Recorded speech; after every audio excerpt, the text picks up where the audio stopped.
selamat datang di podcast spesial Pilkada Jember. Kandidat bicara, rakyat memilih. Bersama saya Adi Jamadi. Tapi tentu saja saat ini di studio K-Radio saya tidak sendiri. Karena sudah hadir sosok yang akan siap membawa perubahan bagi Jember menuju lebih baik. Calon Bupati Jember yang datang ke studio K-Radio tidak hanya akan menyampaikan visi misi dan program unggulannya, tapi juga akan menjawab tantangan yang dihadapi oleh masyarakat Kabupaten Jember. Ya Sobat K, seperti yang kita tahu, sebagai warga Jember tentu kita ingin pemimpin yang benar-benar peduli dan juga memahami kebutuhan kita. Dan inilah kesempatan bagi kita semua untuk mengetahui bagaimana gagasan dan juga komitmen calon pemimpin kita. Dan tanpa berlama-lama lagi, mari langsung saja kita sapa calon Bupati Jember, Muhammad Fawaid, atau yang biasa kita sapa dengan istilah Pinky Boy. Oh salah, ternyata Gus Fawaid. Oke ya Gus, apa kabar?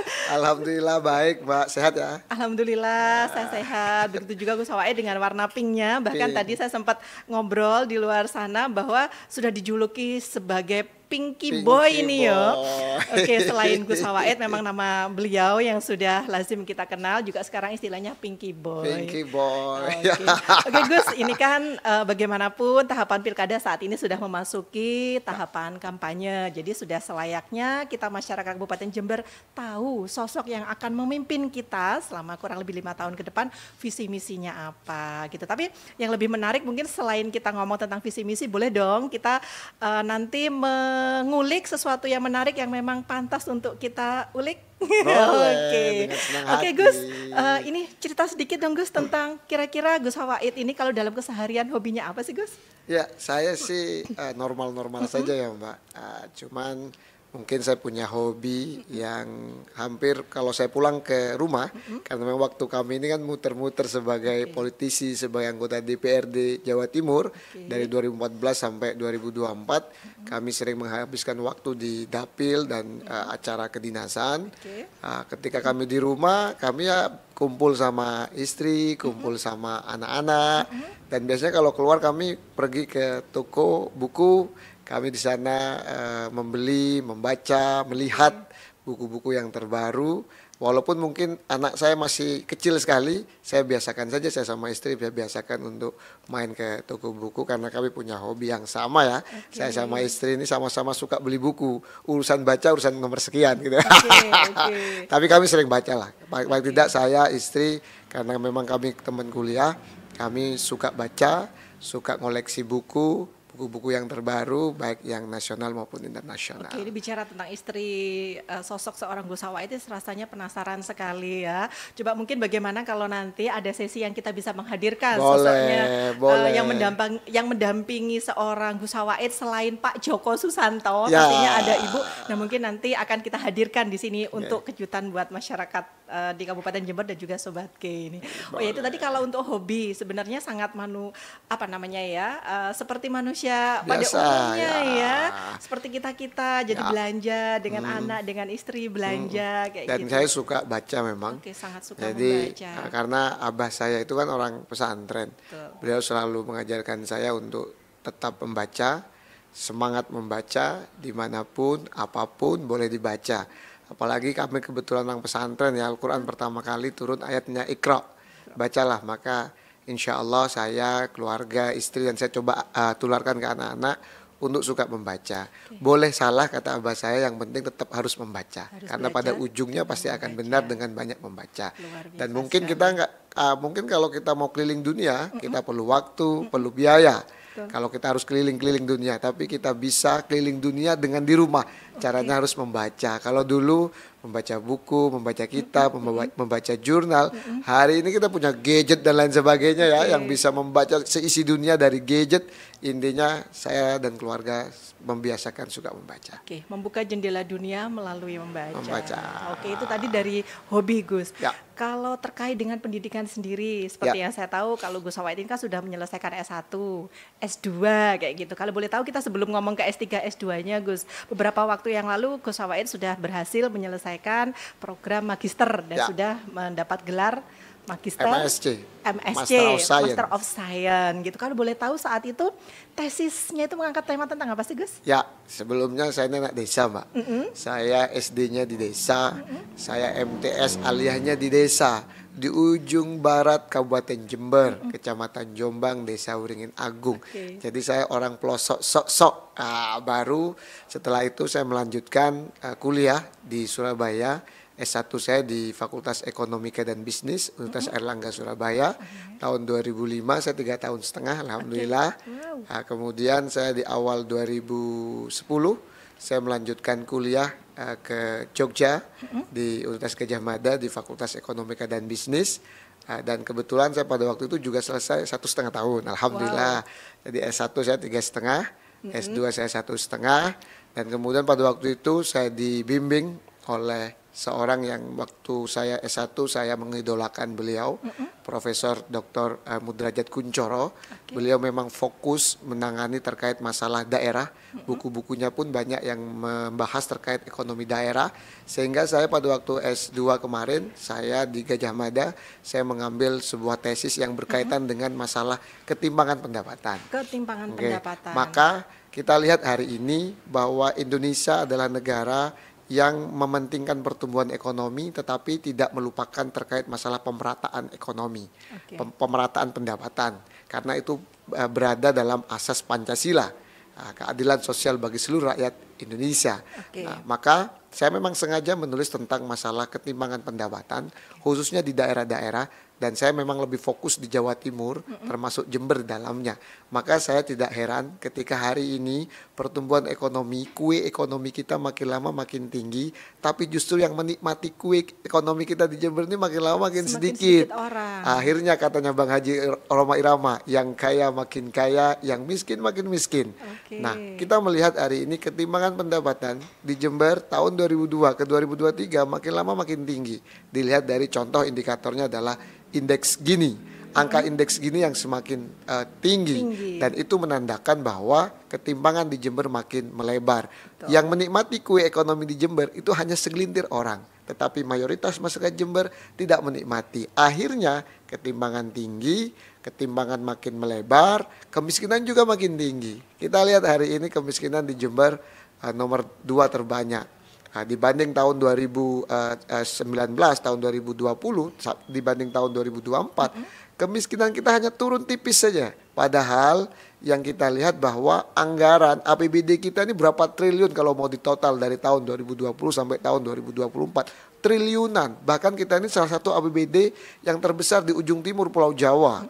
Tapi dengan anggaran triliunan yang begitu besar itu, justru kemiskinan itu sangat landai. Saat Indonesia kemiskinannya turun, Jawa Timur turun, justru di Jember kemiskinannya justru melandai. Itu akibat dari ketimpangan pendapatan yang semakin tinggi. Dan saya fokus memang di S2 saya menulis ketimpangan pendapatan. Dan alhamdulillah tulisan saya itu diberi penghargaan nilai A di Gadjah Mada. Oke, luar biasa sekali. Berarti karena concern tentang ketimpangan pendapatan untuk masyarakat, ini bisa menjadi semacam modal gitu ya, ketika nanti misalnya ada takdir, ditakdirkan untuk menjadi pemimpin di Kabupaten Jember, sudah ada ilmunya tentang bagaimana nanti, apakah seperti itu Gus, untuk bisa membuat Kabupaten Jember ini tidak lagi menjadi daerah yang tertinggi untuk angka kemiskinannya.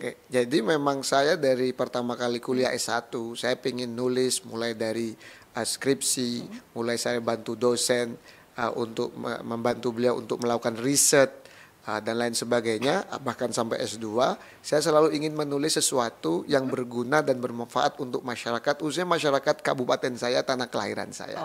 Termasuk urusan masalah ketimpangan pendapatan dan bagaimana mengatasi ketimpangan tersebut. Dan bagaimana mengatasinya, ini kata kuncinya, itu S2 Gus. Bagaimana dengan saat ini sedang menempuh pendidikan doktor?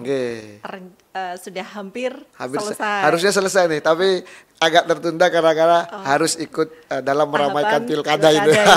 Tapi masih jalan kan, Gus. Kalau boleh tahu kasih bocoran dong, Gus. Kalau yang S2 tadi concernnya tentang ketimpangan ekonomi, untuk yang disertasi nanti ini temanya terkait dengan apa ini? Saya di S3 ini, disertasi kami insya Allah akan menulis bagaimana pengaruh kebijakan-kebijakan pemerintah yang tercover dalam government expenditure itu kepada kemiskinan. Sehingga kita akan fokus kepada kemiskinan, termasuk kemiskinan di Kabupaten Jember. Sehingga kalau saya berbicara terkait masalah kemiskinan, saya Pak Joko punya visi misi, punya program, itu bukan omon-omon apalagi hoax. Karena itu juga akan kami bikin disertasi, kami akan bikin karya ilmiah, bahkan kami hari ini sedang menyusun jurnal internasional. Alhamdulillah sudah selesai 2, tinggal nambah lagi 1 lagi terkait masalah kemiskinan. Jurnal ini menjadi salah satu syarat dari kelulusan kami nanti program doktoral di UNER, dan syaratnya harus jurnal internasional, dan 3-tiganya kami menulis terkait masalah kemiskinan. Dan disertasi kami juga terkait masalah kemiskinan. Bagaimana mengatasi kemiskinan termasuk di Kabupaten Jember. Ada caranya dan harus pada ahlinya. Nah, implementasinya kita tunggu. Oke. Nah, bagaimana Sobat K sudah sedikit punya gambaran tentang sisi pribadi yang ternyata cukup menarik dari seorang calon Bupati Jember, Muhammad Fawaid, atau yang biasa kita panggil dengan Gus Fawaid. Jangan kemana-mana, karena setelah ini kita juga akan mengulik lebih dalam lagi terkait dengan bagaimana visi misi beliau, program kerja yang akan diberikan untuk masyarakat Kabupaten Jember, dan ada hal-hal yang menarik lainnya.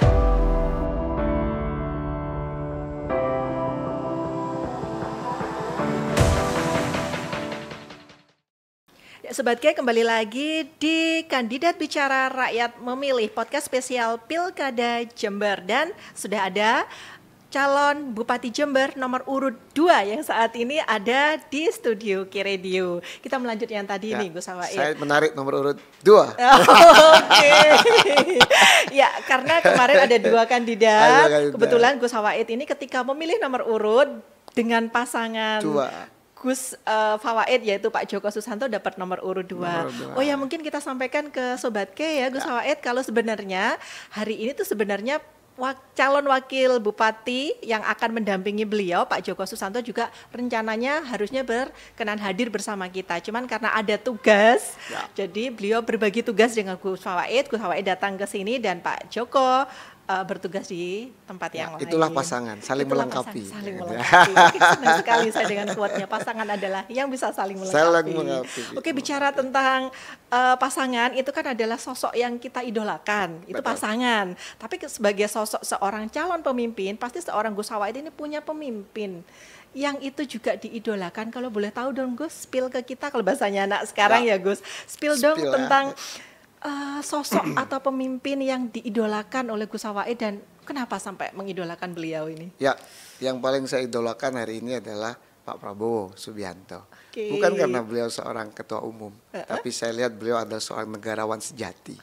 Kita melihat bahwa bagaimana Pak Prabowo ini sebetulnya kan sudah sangat selesai di ekonominya. Siapa sih yang nggak kenal dengan Pak Prabowo dan latar belakang keluarganya yang segala berkecukupan. Bahasanya orang-orang di jalan, 7 turunan nggak habis nih. Ada yang nggak. Nah, tapi beliau sangat concern dan sangat luar biasa gigih di dalam memperjuangkan bangsanya dan keyakinannya. Beliau ikut pemilu, dari pemilu ke pemilu. Bahkan ketika beliau nyalon di tahun 2024, beliau diolok-olok, dicaci maki, difitnah, dinyir-nyirin karena beliau kembali mencalonkan diri. Dan yang bikin saya lebih terenyuh dan saya itu luar biasa bagi saya, Pak Prabowo ini tahun 2019 beliau ini kalah dalam Pilpres.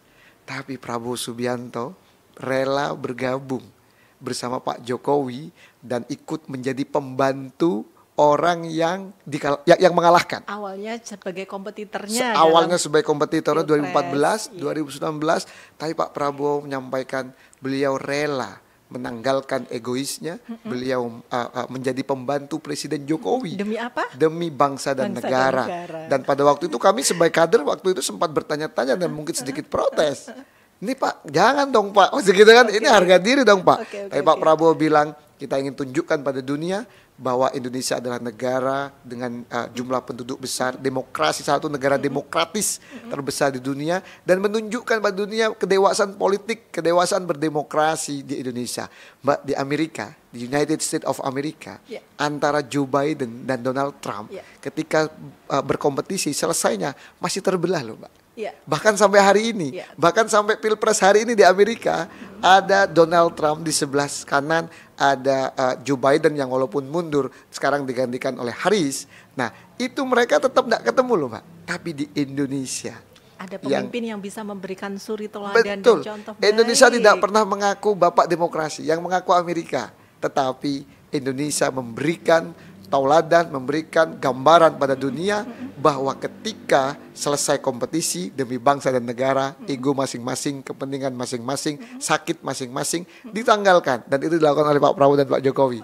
Maka saya sangat mengidolakan Pak Prabowo sebagai tokoh demokrasi, tokoh bangsa, tokoh negara yang patut dicontoh, bukan karena beliau ketua umum, tapi karena sepak terjangnya. Yang kedua, boleh nambah lagi nggak? Boleh, silakan. Yang kedua, jujur saya pengagum Kiai Haji Abdurrahman Wahid Gus Dur.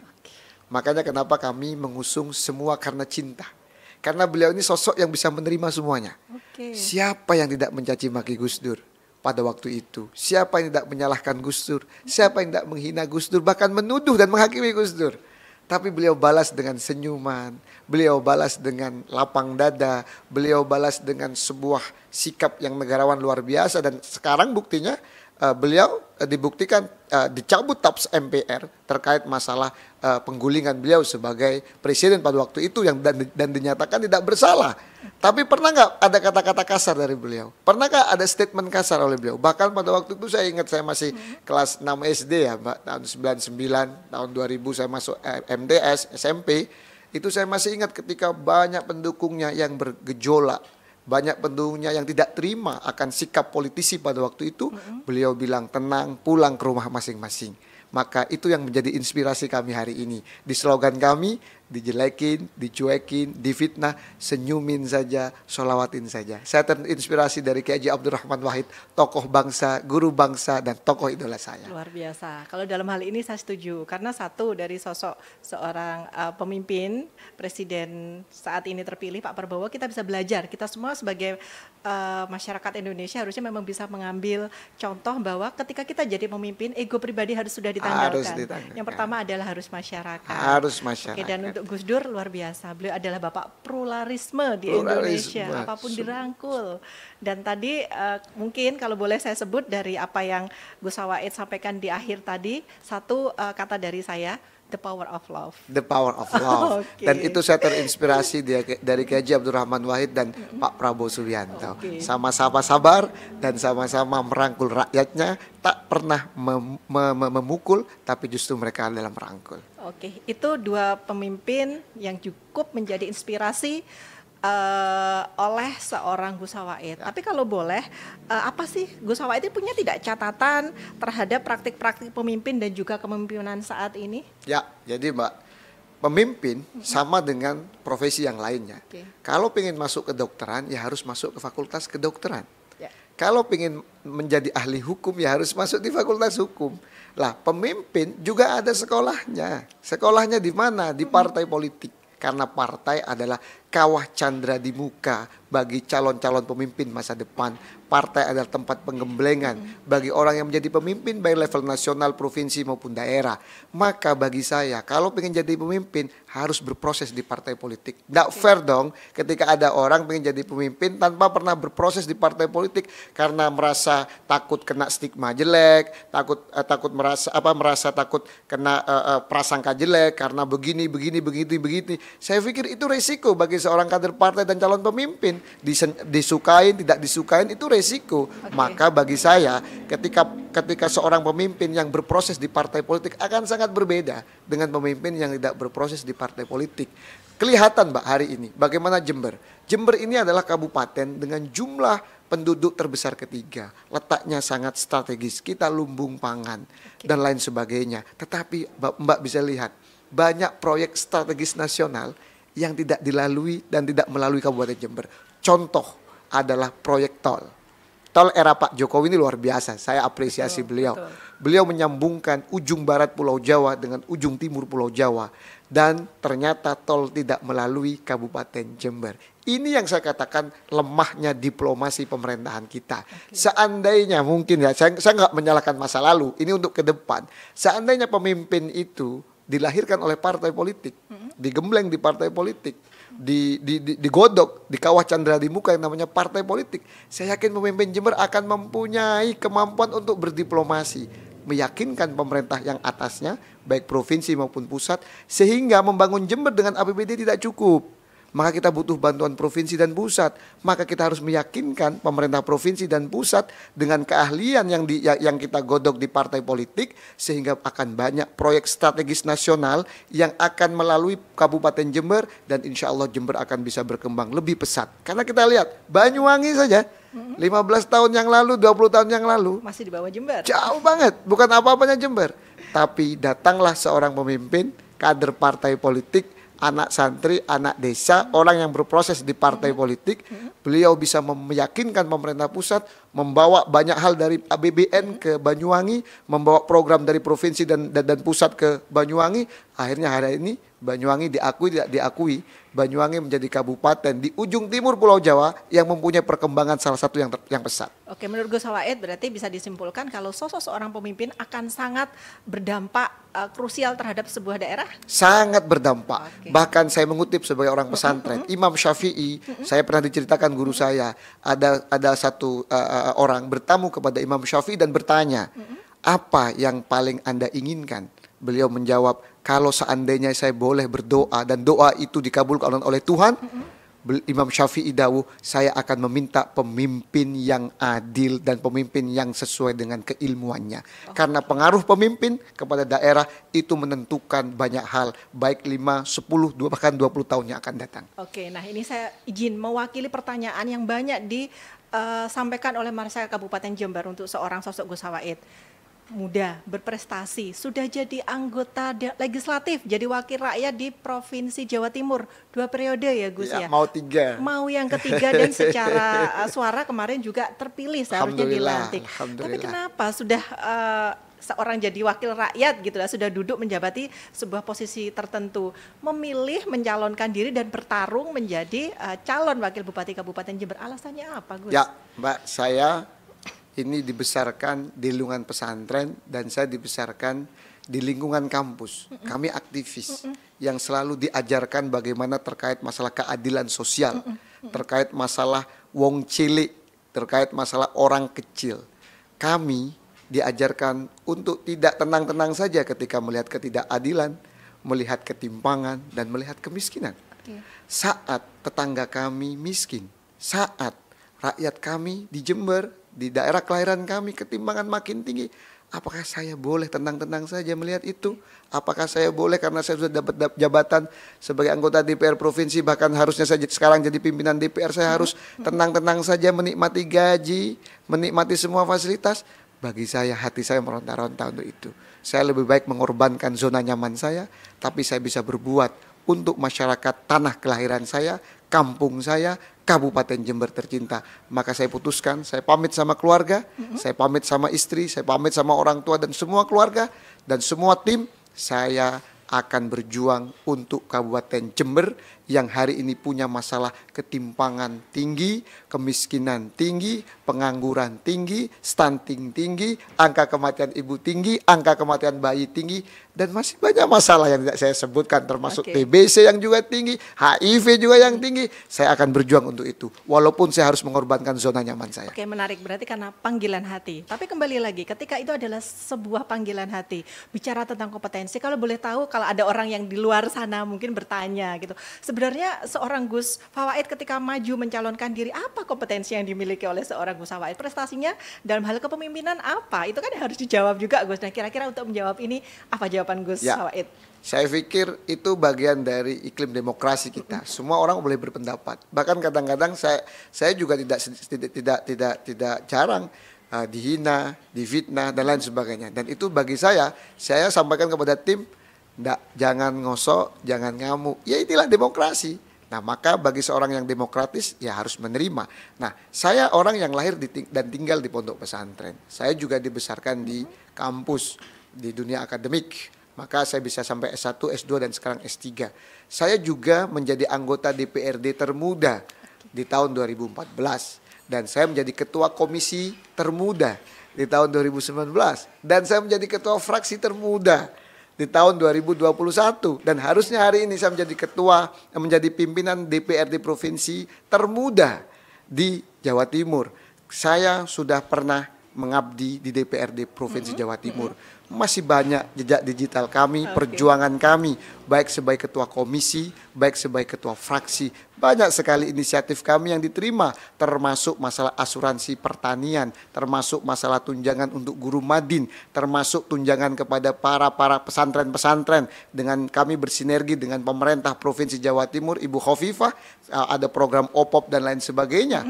Masih banyak jejak detailnya dan bisa dilihat. Kalau penghargaan secara pribadi, saya belum jadi bupati, sudah ada beberapa penghargaan yang sebetulnya waktu itu kami tidak ingin munculkan, tapi hari-hari ini mungkin kami akan munculkan supaya ini bagian dari meyakinkan masyarakat, termasuk yang terbaru kami mendapatkan penghargaan level nasional Dewi Sartika untuk kategori penggerak pendidikan, karena saya beberapa kali ingin mengembangkan pendidikan ini yang betul-betul berkarakter sesuai dengan Pancasila di beberapa lembaga pendidikan semenjak saya jadi anggota DPRD Provinsi. Oke, tinggal kita kembalikan ke masyarakat Kabupaten Jember.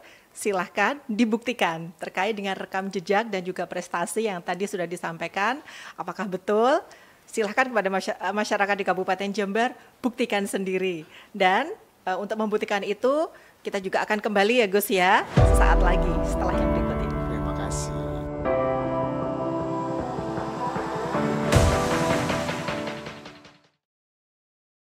Sobat K masih di Kandidat Bicara Rakyat Memilih dan kali ini bersama Gus Sawaid, calon Bupati Jember nomor urut 2. Kembali lagi ya Gus ya.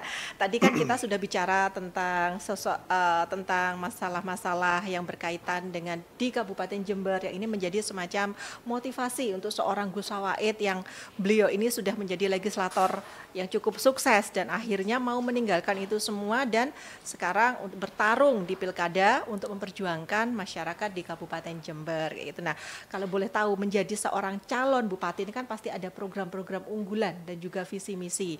Ini kalau boleh tahu ini tentang apa sih Gus rencana strategis paslon nomor urut 2 ya bersama Pak Joko Susanto untuk meningkatkan perekonomian di Jember terutama di sektor UMKM dan juga pertanian yang kita tahu itu menjadi tulang punggung ekonomi daerah di Kabupaten Jember ini Gus. Baik, jadi Mbak, saya dengan latar belakang anak guru, bapak ibu saya guru, kiai, nyai, dan kemudian saya ini dibesarkan juga di kalangan pesantren dan kampus, tentu kalangan akademis, maka kami selalu berpikiran itu secara sistematis dan ilmiah. Maka kalau kita di S1, S2, dan S3 nulis skripsi, tesis, dan disertasi, itu ada rumusan masalah. Maka saya pikir visi misi kami ini sebetulnya melihat dari permasalahan yang ada di Jember. Real ya Gus? Real, yaitu adalah masalah kemiskinan. Maka tentu visi misi dan program kami, baik dalam pilkada ini maupun nanti kami masukkan dalam RPJMD ketika kami menjadi bupati, itu masalahnya yang pertama adalah masalah kemiskinan. Kemiskinan ini mengakibatkan pengangguran, ketimpangan pendapatan, dan juga lain sebagainya masalah yang sangat banyak di Jember ini. Maka kami ingin mengatasi kemiskinan. Dengan apa mengatasi kemiskinan? Bagaimana caranya? Dalam perencanaan pembangunan yang baik itu ada rencana jangka pendek, short term, jangka menengah, medium term, and the long term, jangka panjang. Itu kalau atau perencanaan pembangunan yang baik. Jadi enggak terus tiba-tiba semua tumplek-plek jadi satu, tapi harus ada perencanaan yang baik, pendek, menengah, dan panjang. Dalam jangka pendek kita harus lihat dulu di mana sih letak orang miskin itu. Orang miskin itu rata-rata ada di pinggir kota, ada di pedesaan, pinggir hutan, pinggir kebun, pinggir pantai. Siapa mereka? Rata-rata mereka adalah petani, buruh tani, nelayan, dan pedagang tradisional atau pelaku UMKM. Maka ke depan sektor pertanian dan UMKM dan sektor informal ini menjadi salah satu fokus kami. Untuk petani, apa masalah petani? Masalahnya adalah kelangkaan pupuk. Pupuk langka, pupuk subsidi yang langka. Kalau non subsidi banyak. Maka ke depan kita minimal sebagai pemerintah harus punya goodwill. Maka kami punya keinginan, kami akan membeli pupuk non subsidi, kami akan jual seharga subsidi kepada petani dan buruh tani dalam jangka pendek. Karena mereka harus meningkatkan produktivitas. Tidak ada jalan lain. Meningkatkan produktivitas itu lewat caranya adalah dengan menyediakan pupuk yang ada dan dibutuhkan oleh petani dan buruh tani. Ini menarik ini. Dan ini saya baru dengar ada seorang calon pemimpin yang berani menjanjikan ketika nanti terpilih berani membeli pupuk non subsidi untuk dijual dengan Harga harga subsidi. subsidi agar petani semua mendapatkan manfaat dan tidak lagi kesulitan mendapatkan pupuk berkualitas dengan harga murah. Biasanya yang berani dan out of the box itu adalah pemimpin muda, Mbak. Ya. Nah, oke, kembali lagi saya serahkan kepada masyarakat untuk bisa membuktikan nanti kalau terpilih ya, Betul. Gus ya. Oke. Kemudian jangka pendek untuk para pelaku pedagang tradisional, pedagang-pedagang pasar tradisional, saya dikasih pesan sama Pak Prabowo bahwa mereka ini adalah penyelamat ekonomi Indonesia. Ingat, kita ini hampir masuk ke krisis ekonomi Indonesia ini pada tahun 2008. Awalnya kan 98 tuh, diawali dari sektor moneter, akhir itu masuk ke sektor real, akhirnya terjadilah krisis ekonomi. 2008 dengan ada guncangan di United States of America, hampir akan berdampak karena dengan sistem ekonomi terbuka, apa-apa yang terjadi di sebuah negara, apalagi negara adidaya ke Amerika, itu pasti akan berdampak kepada semua negara termasuk Indonesia. 2008 hampir Mbak kita masuk krisis lagi, tapi kita diselamatkan dengan permintaan domestik dan sektor informal. Yang siapa tertumbuh, mereka? Pelaku UMKM. Pelaku UMKM, sektor informal dan juga pedagang-pedagang tradisional yang ketika normal kadang-kadang kita sepilihkan loh. Maka ke depan untuk jangka pendeknya sesuai arahan Pak Prabowo dan hari ini saya kaget, saya sudah keliling di beberapa pasar. Ternyata retribusi pasar atau pajak pasar yang dibayarkan oleh pedagang kecil ini hari ini naik 100-200%. Saya terenyuh. Nah, apa yang akan Gus Fawaid lakukan nanti ketika kami akan melakukan tindakan taktis yang akan kami kaji. Yang pertama, kalau perlu kami akan mengeluarkan perbub insentif retribusi kepada pedagang pasar tradisional.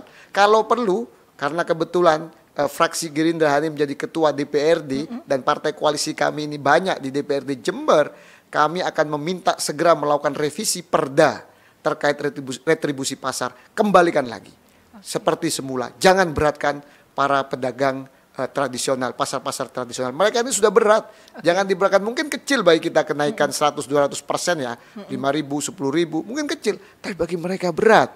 Maka ke depan kami punya komitmen untuk menurunkan kembali retribusi pasar itu untuk seharga semula. Kalau perlu, kami akan pilih pedagang-pedagang yang berhak digratiskan atau ditanggung oleh pemerintah Kabupaten Jember. Kami tahu bahwa government expenditure atau APBD itu Mbak, itu sumbernya dari pajak. Tapi Mbok ya jangan sampai pedagang kecil yang dibebani pajak yang begitu besar. Maka kehadiran kami adalah membuat Jember baru, Jember maju. Salah satunya adalah kami akan merevisi pajak retribusi kepada para pedagang pasar yang hari ini naik 100-200%. Akan kami turunkan kembali. Kalau perlu kami akan subsidi mereka untuk beberapa orang tidak harus membayar, itu ditanggung oleh pemerintah Kabupaten Jember. In the short term. Itu untuk jangka pendeknya. Jangka menengahnya bagaimana, Gus? Jangka menengahnya kita harus memperbaiki infrastruktur yang ada di Jember. Jember ini bukan kabupaten industri hari ini, tetapi kalau lihat jalan-jalan macetnya, kita ngalah-ngalahi kabupaten industri. Macet. Saya sering di medsos dicurhati oleh beberapa orang, Gus di Jember macet, Gus di Jember macet. Nah, kemacetan di Jember ini tidak bisa kita atasi hanya dengan pengaspalan jalan. Contoh, Jalan Mangli, Mbaknya tahu kan? Dulu zaman saya SMA, MA, itu dari Tanggul ke Jember cuma butuh waktu 30 menit. Hari ini butuh waktu 1,5-2 jam. Kenapa? Karena macet. Ada titik-titik macet. Kok bisa macet? Karena rasio penambahan ruas jalan lebih kecil atau tidak sebanding dengan rasio penambahan kendaraan. Maka di Mangli itu mau diaspal setahun 10 kali, tetap aja macet. Tidak ada cara kecuali 3 hal. Yang pertama, membangun flyover jalan yang ke atas, atau membangun underpass jalan yang ke bawah, atau membangun ring road yang melingkar sehingga nanti ada pembagian kendaraan besar nanti melalui pinggir kota, yang kendaraan kecil masuk ke dalam kota. Itu baru kita bisa mengurai kemacetan. Yang kedua, untuk menarik investor. Investor ini siapa sih? Para pengusaha, pemilik modal.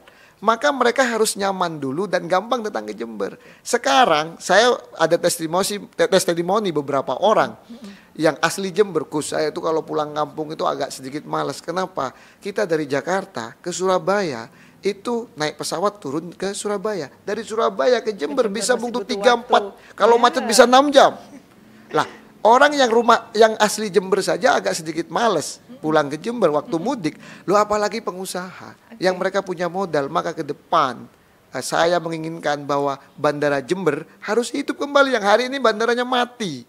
Nah, maka ke depan kita harus ada menghidupkan bandara, flight Jakarta Jember atau Jakarta Bali. Investor harus kita tarik. Mereka harus senang datang ke Jember. Ketika itu terjadi, maka mereka akan menanamkan usahanya, dananya, investasinya di Jember di sektor real. Kalau itu terjadi, lapangan pekerjaan terbuka. Kalau itu terjadi, angkatan kerja akan terserap. Kalau itu terjadi, pendapatan akan naik. Kalau itu terjadi, kemiskinan akan turun. Begitu, Pak. Luar biasa sekali. Jadi memang konkret sekali ini. Satu solusi bisa untuk masalah infrastruktur, bisa untuk masalah pendidikan, bisa juga untuk masalah ekonomi yang pasti. Luar biasa. Kita tunggu Gus tadi.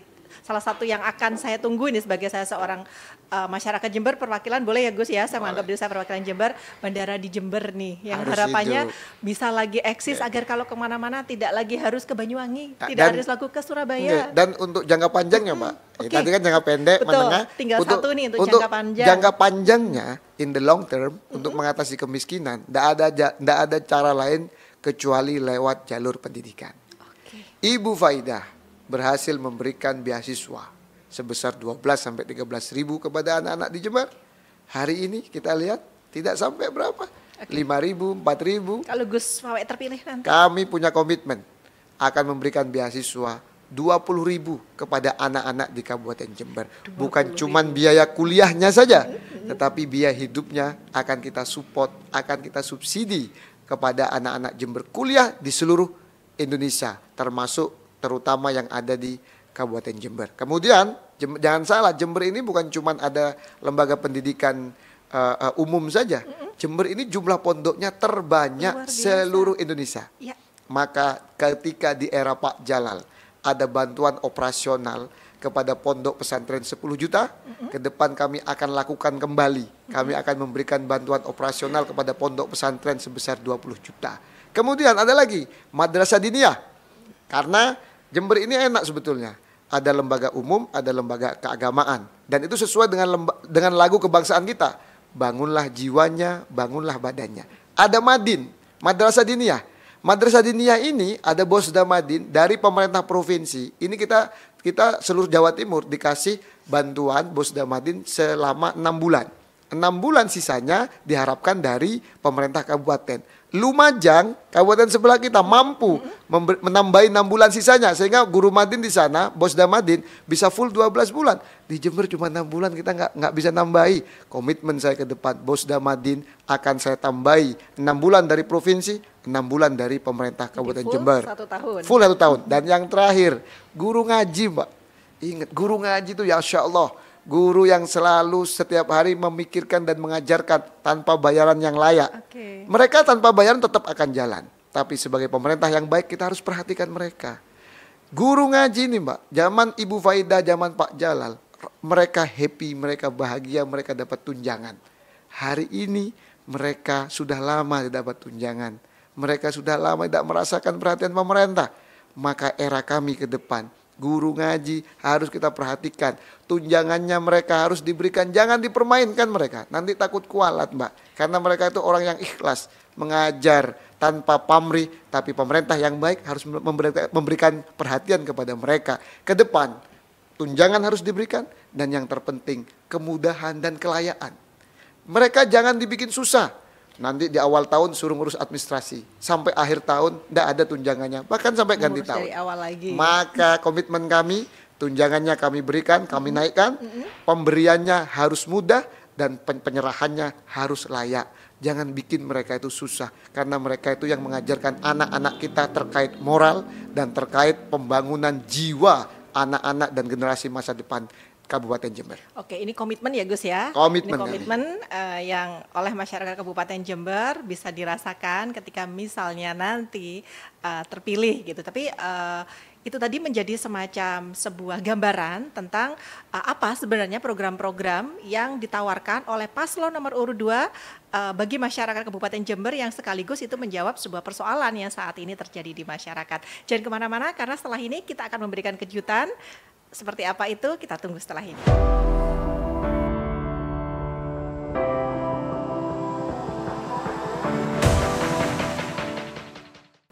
Ya Sobat K, seperti yang saya sampaikan, momentum podcast spesial Pilkada, kandidat bicara rakyat memilih di K Radio ini menjadi sesuatu yang spesial. Karena ketika di banyak tempat, di banyak podcast, di banyak undangan, sosok paslon nomor urut 2 Gus Waid hanya didampingi oleh pasangannya Bapak Joko Susanto. Kali ini sangat berbeda. Pasangannya tidak lagi seseorang yang gagah, tapi seorang yang cantik kalau boleh saya sebut ya. Siapa dia? Langsung kita sapa. Ibu apa kabar? Alhamdulillah. Kalau baik. boleh tahu, tapi mungkin lebih enak kalau memperkenalkan diri langsung. Sebenarnya siapa sih sosok yang mendampingi Gus Waid ini? Oke, jadi Baik. monggo silakan. Oke, perkenalkan nama saya Gita Eka Puspita. Saya lahir di Bandung. Menikah dengan saya istrinya. Menikah. Oke. Ternyata sosok istri dari seorang Gus Waid yang baru di podcast K Radio ini Special dimunculkan edition, spesial, edition. bisa muncul baru didampingi oleh sang istri tercinta Ibu Alhamdulillah. Kita Ika Puspita. Yes. Oke, Ibu Binti kalau Iwan Ridwan. Iwan Ridwan. Ya. Wah, ini luar biasa dari Bandung loh jauh-jauh. Ya, jadi penasaran ini pertanyaan saya akhirnya ketika jauh-jauh dari Bandung gimana dulu pertama kali ketemu dengan seorang Gus Waid yang dari Jember? Saya juga pertamanya niat untuk kuliah saja. Kuliah ke kota Jogja. Kemudian tiba-tiba bertemulah dengan beliau gitu kan. Awalnya juga kaget. Saya pertama kali saya melihat ini tuh apa ya? Kalau kayak sekarang tuh kayak opa-opa Korea gitu ya. Karena benar. Ada stylenya itu. Ya. Karena kaget Sampai juga. sekarang kayak opa-opa. Karena saya juga pas saya pikir dulu jujur ya, pikir non muslim dulu itu gitu kan. Awalnya gitu karena memang kalau ketawa tuh nggak ada matanya. Padahal asli keturunan Madura Jawa. Ya, akhirnya Ternyata justru malah ya. seorang Gus. itu first impressionnya saya gitu. Dan kami ketemu itu pertama kali itu ketika acara pengenalan mahasiswa baru masuk S2 di Gajah Mada. Betul. Satu alma mater. Satu alma mater. Saya jurusan ilmu ekonomi, istri saya jurusan manajemen. Manajemen, sama-sama mengambil magister. Sama-sama Luar di biasa UGM. sekali. Ketemunya terus saya lihat pandangan pertama. Waduh, siapa nih cewek cantik gelis Calon masa depan nih. Oke, sampai akhirnya berjodoh. Dan alhamdulillah saat ini mantap Bu untuk mendampingi beliau maju untuk bertarung. Ini bahasanya saya pilih bertarung loh ini karena menjadi sesuatu yang tidak sederhana ketika berkontestasi dalam pilkada ini. Siap mental Ibu untuk nanti yang awalnya seorang Gus Waid ini hanya jadi suami, hanya jadi bapaknya anak-anak, nanti akan diserahkan loh kepada sekitar 2,9 juta masyarakat Jember. Siap, insya Allah sangat-sangat siap. Sudah lahir batin intinya gitu. Karena memang Gus Waid dari awal sama saya tuh mendidiknya luar biasa gitu sampai saya di titik sekarang ini gitu. Jadi pembelajarannya luar biasa pokoknya gitu. Sehingga saya bisa siap mental sampai ada di titik ini gitu. Mensupport beliau. Luar biasa. Tentu saja mensupport ya gitu. Oke.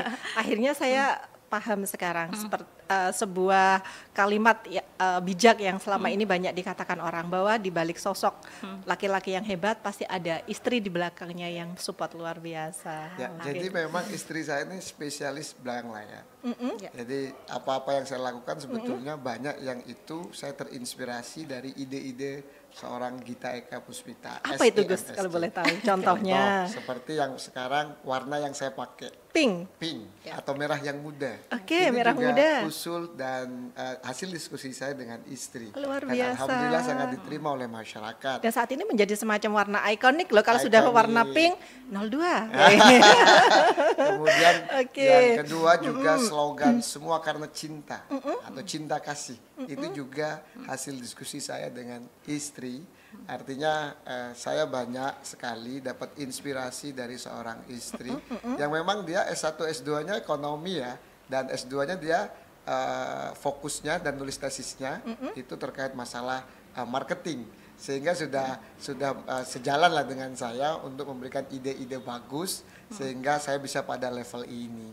Oke, luar biasa. Nah Gus, ini mungkin pertanyaan yang sudah menjelang detik-detik terakhir ini Gus ya. Terakhir Gus, pesan dari seorang Gus Sawaid untuk pemilih muda yang ada di Jember. Sebagai kita tahu pemilih muda ini kan menjadi pemilih yang cukup banyak di momentum ini. Apa pesan seorang Gus Sawaid khusus untuk pemilih pemula atau pemilih muda? Ya, saya pikir Republik ini berdiri merebut kemerdekaan diawali dengan gerakan pemuda yang kita kenal dengan Sumpah Pemuda. Maka hari ini ketika Jember kondisinya tidak baik-baik saja, Jember dikalahkan perkembangannya dibanding Banyuwangi, maka untuk mengejar itu bahkan menyalip itu kita awali dengan gerakan anak muda dan kita cetak sejarah Bupati Jember pertama yang anak muda. Dan saya titip anak muda jangan apatis kepada politik, karena politik adalah jalan masuk kepada pemerintahan dan pemerintahan itu yang menentukan banyak kebijakan. Dan juga saya berpesan menjelang pilkada untuk jaga kenyamanan dan ketertiban. Soal saya dihina, saya dicaci maki, ditebar hoax macam-macam, kawan-kawan tidak perlu sampai sakit hati atau ngosok katanya orang Madura atau marah, jangan. Saya ikhlas. Ini bagian dari pengorbanan saya untuk mengabdi di Kabupaten Jember. Saya istri saya ini yang menguatkan saya. Ketika mungkin ya saya juga manusia biasa ya, kadang-kadang ketika kita diolok-olok mungkin ada sedikit sedih lah ya. Istri saya selalu bilang ini bentuk pengorbanan. Maka dari itu saya bersama keluarga sudah siap. Istri saya selalu kasih support dengan senyumannya ke saya, maka saya terima, saya ikhlas, saya maafkan. Kita harus bikin pilkada Jember ini riang gembira, adu gagasan, namanya juga pesta demokrasi. Tidak boleh adu hoax, apalagi black campaign, apalagi tebar fitnah. Tapi sekali lagi slogan kita yang itu saya juga terinspirasi dari istri juga ya, yang saya mengkaji bareng-bareng, dijelekin, diejek, difitnah, senyumin saja, selawatin saja. Insya Allah kami berdua siap untuk ini semuanya. Untuk maju dalam kontestasi yang pastinya tidak sederhana ya Gus ya, tapi sudah siap mental didukung oleh seorang istri tercinta. Terakhir Gus, ini pertanyaan yang mungkin menjadi pertanyaan pamungkas untuk diskusi kita. Kenapa, sebutkan alasan kenapa masyarakat Kabupaten Jember harus memilih paslon nomor urut 2?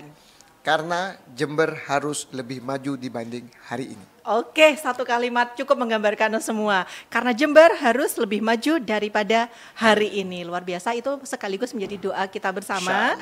Dan kembali lagi ke masyarakat Kabupaten Jember, inilah sosok calon bupati kita, tepatnya nomor urut 2 yang akan berkontestasi di tanggal 27 November nanti. Jangan golput, silahkan tentukan hak pilih Anda, pelajari, dan di program ini bisa menjadi semacam wadah untuk kita bisa melihat seperti apa calon pemimpin yang akan memimpin Kabupaten Jember. Sobat Ke, jangan kemana-mana karena program Kandidat Bicara Rakyat Memilih yang dihadirkan Ke Radio ini akan kembali di momentum yang berikutnya. Terima kasih Gus Sawaid, terima kasih Bu Ika, semoga sukses untuk Bapak dan Ibu juga untuk Kabupaten Jember. Semua karena cinta. Luar biasa.